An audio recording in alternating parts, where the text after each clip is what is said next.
had a good call with Donald Trump. We talked about some of the challenges that we can work on together. It was a good call. This is something that we can do.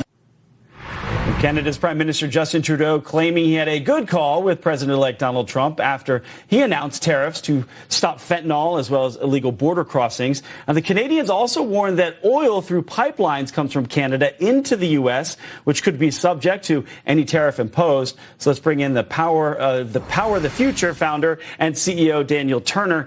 So Daniel, if this tariff's imposed and it hits oil, that's an increase in gas prices, isn't it? Yeah, it is. But I do think the president will use tariffs as a negotiating chip, and I think that's what he said all along. But yeah, there's a lot of factors that are going to come into play with the future of oil markets. Right now, we're at around $68 a barrel, which is lower where it's been. The Biden administration has historically about $85 a barrel. So that's great relief for the American people. But there are other things to be concerned about. OPEC has threatened that they're going to cut production or hold off production increases. So there are a lot of factors at play, and the American people want relief on oil prices, that's for sure. I'm going to ask you about that. But first, Customs and Border Protection says that the amount of encounters coming across the northern border of folks illegally coming to the U.S. Was more in 1 year, the last year, than 17 years combined. So maybe President-elect has a point there.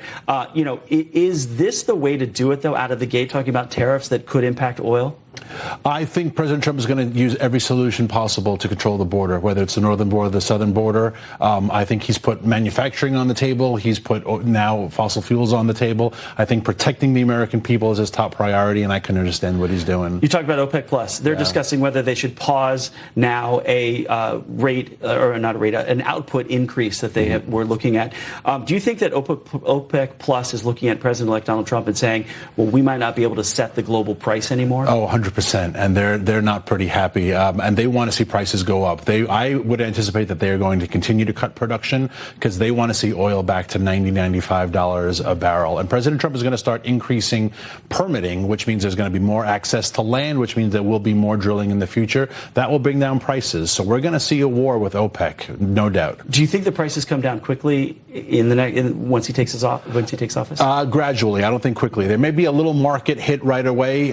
This is a slow time for oil prices. Winter oil prices tend to drop regardless of who's president. But I think over time we can get back to $50 a barrel, which is historically where they've been and kind of where they should be. Yeah, I think it was 54 was the average price of barrel for the first Trump term. OPEC Plus, they've got to be looking at this and going, I guess they're trying to counter the moves that we're doing ahead of the time. Is that what they're looking at? Yeah, and part of OPEC Plus is Russia, for example. Right. Russia is still selling all of their oil and gas, even though we have embargoes. They're using mediaries because a lot of countries are not embargoed, and then European countries buy them from these mediaries. So Russia is making a small fortune off of oil and gas. They don't want to see their profit margins drop, so they will try to find workarounds. And it could impact also national security going forward. 100%. So, yeah. Energy's everything. Yeah, it is. Dan Turner, thank you very much. I appreciate it. Thanks for coming in. Happy Thanksgiving. So before we go.